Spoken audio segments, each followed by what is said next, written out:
سنہرے جوتوں کا راز۔ ایک زمانے کی بات ہے کہ جنگل کے کنارے ایک چھوٹے سے پرانے کھمبے میں ایک چھوٹا سا چوہا رہتا تھا جس کا نام گس تھا۔ گس دوسرے چوہوں کی طرح نہیں تھا۔ دوسرے چوہوں کو چوری کرنا اور یہاں وہاں دوڑنا پسند تھا، جبکہ گس کو سب سے زیادہ پسند تھا کھانا اور سونا، اور ہاں، سب سے بڑھ کر چیزیں بنانا۔ وہ پرانے کپڑوں کے ٹکڑوں سے چھوٹے کمبل سلائی کرتا، اون کے چھوٹے حصوں سے مفلر بناتا، جیبوں اور کپڑوں کے کناروں کے چھوٹے چھوٹے سوراخ ٹھیک کرتا۔ اگر کچھ پھٹ جاتا تو گس کے پنجے اسے دوبارہ سلائی کر دیتے۔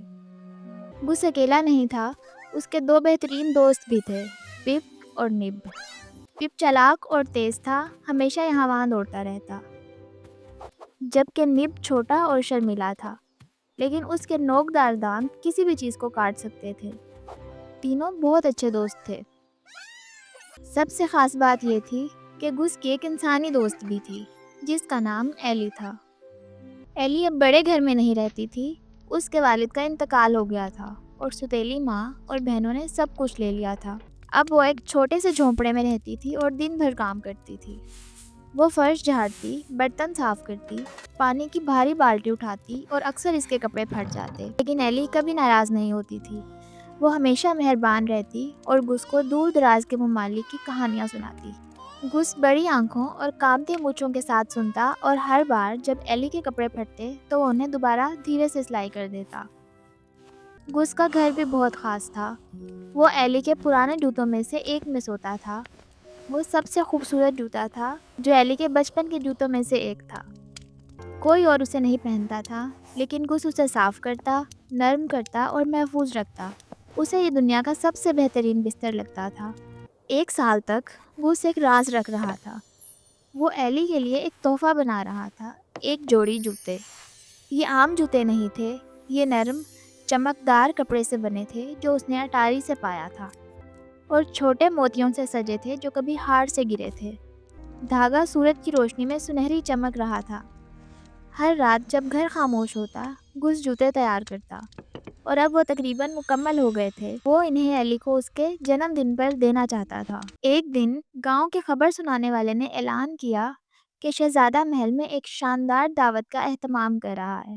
ہر نوجوان لڑکی مدعو ہے۔ اس نے کہا کہ شہزادہ رقص کرنا چاہتا ہے اور اپنی دلہن چننا چاہتا ہے۔ ستیلی بہنیں خوشی سے چلا اٹھیں، نئے کپڑے، نئے جوتے، اوہ، شہزادہ ہمیں کتنا پسند کرے گا۔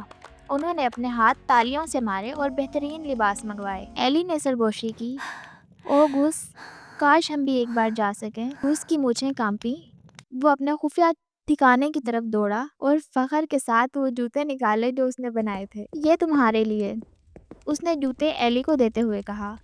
ایلی نے حیرت سے کہا، او گس، یہ کتنے خوبصورت ہیں۔ یہ سب سے پیارے جوتے ہیں جو میں نے کبھی دیکھے۔ کاش میں انہیں دعوت میں پہن سکوں۔ لیکن اس کے کہنے سے پہلے اس کی بہن دوڑ کر اندر آئی۔ تمہیں دعوت میں جانا ہے؟ کون چاہے گا تم ردی کپڑوں میں نظر آؤ؟ اور انہوں نے ایلی کو کمرے میں بند کر دیا۔ اس رات جب ستیلی بہنیں دعوت کے لیے چلی گئیں تو ایلی رو رہی تھی، لیکن اچانک کمرے میں ایک پری نمودار ہوئی۔ پری نے کہا کہ تم ہمیشہ مہربان اور صبر والی رہی ہو، آج رات تم دعوت میں ضرور جاؤ گی۔ اس نے چھڑی گھمائی اور جادو کی لہر سے ایلی کا پھٹا ہوا لباس نیلے چمکتے گاؤن میں بدل گیا۔ کدو سنہری گاڑی بن گئے اور چوہے گھوڑے بن گئے، لیکن جوتے وہی رہے، کیونکہ پری نے دیکھا تھا کہ گس نے ان میں کتنی محبت بھری تھی۔ یہ بالکل درست ہے، اس نے مسکرا کر کہا۔ پری نے کہا کہ تم دعوت میں جاؤ، لیکن یاد رکھو، جادو آدھی رات کے بعد ختم ہو جائے گا۔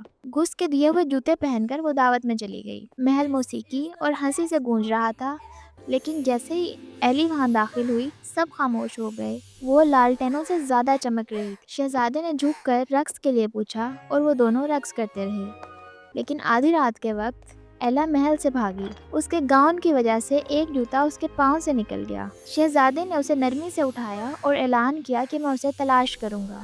اگلے دن شہزادہ اور اس کا نوکر گھر گھر گئے، ہر لڑکی کو جوتا پہنایا کہ جو اس پر فٹ آئے گی وہی شہزادے کی دلہن ہوگی۔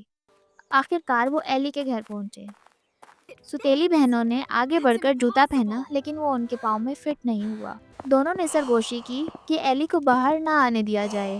گس نے دونوں بہنوں کی سرگوشی سنی تو وہ بھاگ کر کمرے میں گیا۔ اس نے اپنے دوستوں پپ اور نب سے کہا ہمیں ایلی کی مدد کرنی ہوگی۔ انہوں نے فوراً سے ایک منصوبہ بنایا۔ تینوں چوہے ایلی کے کمرے میں دوڑے اور اس کے بیڈ کے نیچے سے دوسرا جوتا نکالا، پھر اسے لے کر دوڑ لگا دی۔ پیچھے سے ایلی نے آواز لگائی، گس، نب، واپس آؤ۔ جیسے ہی ایلی کمرے سے باہر نکلی، شہزادے کی آنکھیں روشن ہو گئی۔ اوہ، تو یہ تم ہو؟ وہ حیران ہوا۔ گس نے جوتا ایلی کے پاؤں میں پہنا کر دیکھا تو وہ بالکل فٹ تھا، کیونکہ گس نے یہ خاص ایلی کے لیے ہی بنایا تھا۔ اگلے دن شہزادے اور ایلی کی شاندار شادی ہوئی۔ گس، پپ اور نپ کے پاس بہترین نشستیں تھیں۔ شادی کے بعد ایلی نے گس سے کہا، شکریہ میرے چھوٹے دوست، تمہارے بغیر یہ سب ممکن نہیں تھا۔ گس خوش ہو گیا۔ محل کے دربان نے اس کے چھوٹے پنجوں کی طرف دیکھا اور کہا کہ یہ جوتے کی سلائی کے لیے بہترین ہے، کیا تم میرے چھوٹے معاون بنو گے؟ اس دن کے بعد گس محل میں کام کرنے لگا۔ وہ دھاگے کاٹتا، ریشمی دھاگے لاتا اور چھوٹی چھوٹی مکمل سلائیاں کرتا۔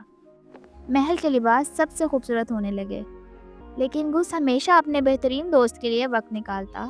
ہر شام ایلی کھڑکی کے پاس بیٹھتی اور تینوں چوہے اس کے پاس بیٹھ کر مزیدار کہانیاں سنتے۔